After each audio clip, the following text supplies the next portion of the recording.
Ayun.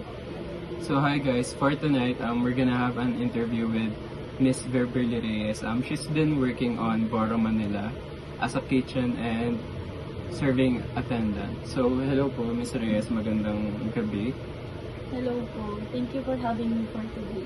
Meron lang naman akong mga ilang katanungan para sa iyo. So for the first question, how long have you been working on Boro, Manila?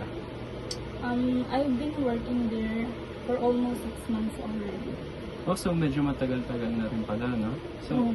for the next question naman po, what are the challenges that you have encountered on your workplace? And what is your advice to the aspiring workers in the future?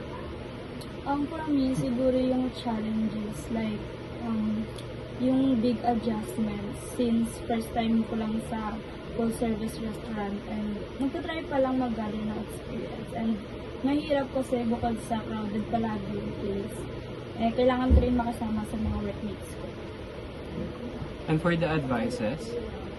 Pagdating naman sa advice, I would say much but to take the risk and umalis ka sa comfort spot mo. Yun lang yun. Thank you, Miss Reyes. It is a pleasure talking to you po.